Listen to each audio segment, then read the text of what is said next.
another dollar. I woke up a bit late today. Yesterday I ended up going to locals just because I started playing Therion now and I wanted to get the hang of the deck. So I'm testing different things. I played the adventure package. Ultimately, that's not what I really want to end up playing, but it's something that I wanted to try out. Second ever tournament playing. My first ever time playing it was at regionals. Second ever time was yesterday. I ended up getting first place. I went undefeated, 5-0. Nothing crazy, but I didn't get any buys, right? I didn't get any free wins at locals. Each person knew what their deck does. They were good, whatever. Yeah, everyone was laughing at me, just like at the regional, but it ended up being really good. Okay, so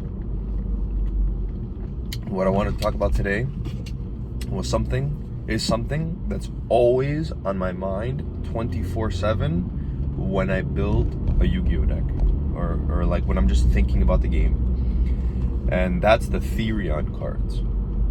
Now, in my opinion, these are the most broken cards in the game. They're just not used well, or it's hard to implement them into your deck and make them consistent. The only deck, the main deck that we've seen them being used in is plants. That's because Lily Borea is the one card that starts the whole engine, so it makes sense because any plant in your grave makes Lily Borea, your Therion package, which is cool, right? Which is really cool because it's the best one, and you're playing it in the plant deck.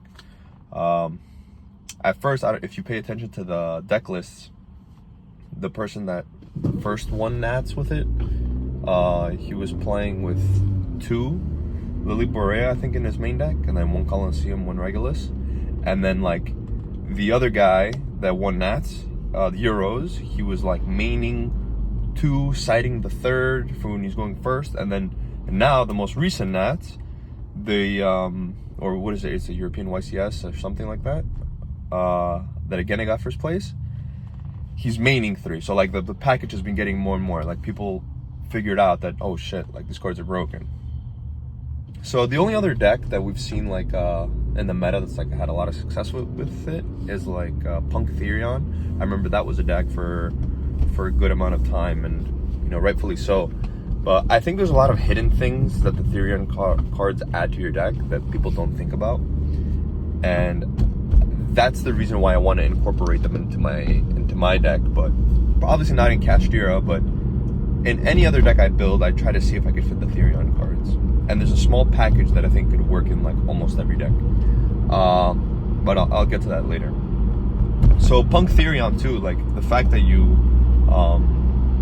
very easily you have access to psychics, warriors, just the types that some of the Therion cards are, is a big plus, right? Just the hardest part of the Therions is just to get them started. Once you get them started, just how the card reads, it's the endless Argo system. The engine is endless, and I know from a deck building perspective, and when you're theorying, looking at your deck, you're kind of these cards are not one card combo. These cards require other cards to be good. It's true. I mean, I agree. You need other cards to make those cards live. It makes sense. But what people don't understand is that in a game of Yu-Gi-Oh, there's more than just turn 0. There's also, like I said, variants in previous videos. There's bricking. There's, if you draw 1 play in utility cards and I draw 1 play in utility cards, and we keep hand trapping each other back and forth, or, depending on what we draw, it's never just turn 0, you lose. I make my unstoppable board, you lose. It's never really like that, to be honest. And there, how often have you been in a game state where you go into top decking mode, right? You just keep ripping cards off the top of your deck, you pass. Your opponent goes, draws a card, passes. You go, draw a card, try to attack or make a play, they have the ash, pass. And you just keep doing that back and forth. Now, playing the Therion cards in your deck, regardless of what deck you're playing, just playing the Therion cards in your deck completely removes that from the game, from your side of the game. Now, any Therion card in the mid to late game is a bomb card, right? Because it becomes 2 effects, which is already insane. It becomes a huge attack monster, It's a card that could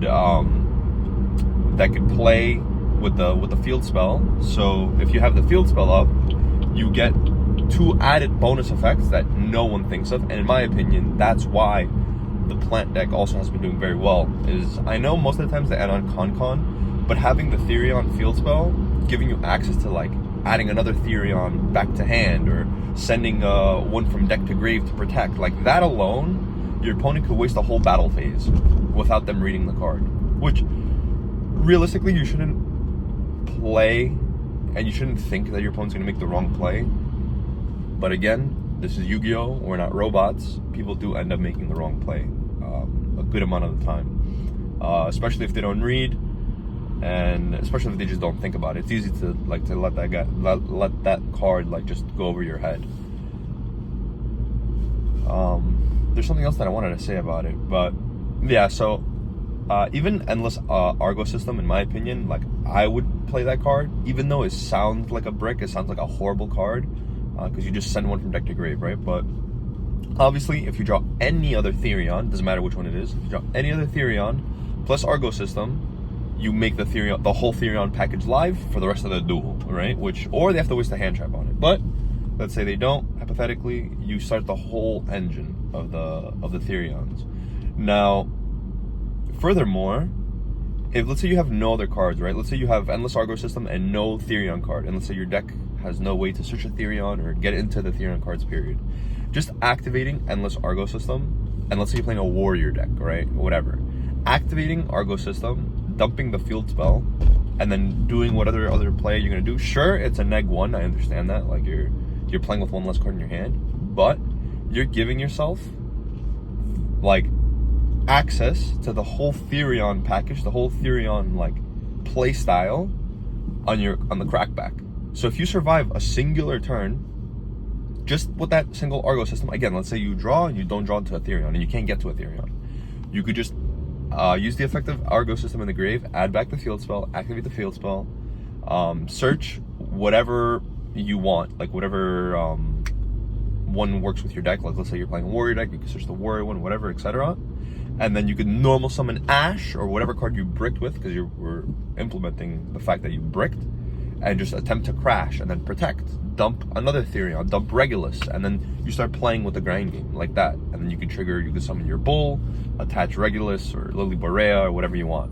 What I play, the package that I've been playing and I've been testing out, is a minimal package, which sounds like bricks, I understand, but the more you play with it, you understand that once you go into the grind game, past turn 0, these cards become like god cards. So I would play two of the field spell, one Argo System, and one of the draw 2. And then I play one Lily Borea, one Bull, and one Regulus. And that's the package. You play no more. So the good thing is all those cards just keep recycling themselves with the Argo System. And the charge, you could use it in the situation that I just stated before, in the scenario that I just said before. So you could attempt to crash, protect, dump Lily Borea, special summon the one from your hand, attach Lily Borea, and then send any other card, search the charge, activate it, draw 2 cards, and then like you have a way to play the game. You know, you're using Pot of Greed, and you're putting a big monster on the board. I think that's insane. You could even search Regulus, right? You could search off this Coliseum, search Regulus, normal summon Ash, attempt to crash, dump Lily Borea, and then send any other card you control. You could even send this Coliseum if you want to, which I wouldn't, but whatever. But then, let's say you have to, you send that, search charge, activate charge, send the Lily Borea, and now you have a negate and a draw 2 off of a card that's fluff that you used from the previous turn, which it's like sure, it could have been another hand trap or it could have been something else, but you're trading that for a card that like one just lets you play in the mid game, just lets you like do really well in the mid game. And I'm assuming you're drawing the worst card, which is Aggro System, right? Obviously you would play this package in a deck that it's good in. I tried it in Infernoble and it was really good. I have a regional top 8 with, I played tier, this was when we had, what's the card called? It reborns like a level 2. I forgot the name of it, but it's banned now. It's a Sprite monster. A Sprite Elf? I think so. Anyway, so I played a tier deck with a small Sprite package and 3 Sprite starter, and then a big Therion package. And the theory is that Smashers is either a monster reborn or it's the removal effect that it has, which was really cool. Like, the deck was really fun. That was one of my favorite decks I ever played, just because the tier cards help you mill. So it makes, even if you don't draw like Therion cards, you can mill into them, and then you can mill into aggro system. It's kind of like how Punk Therion used to play, but with the tier cards. That was a really fun deck. Maybe I should try to revisit that now that tier's good again. It's a good idea.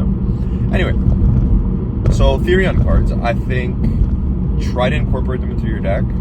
I feel like they're not explored enough, and they're not thought about enough. And it's not a coincidence that plants play 3 Lilibarea and they play the Therion cards, right?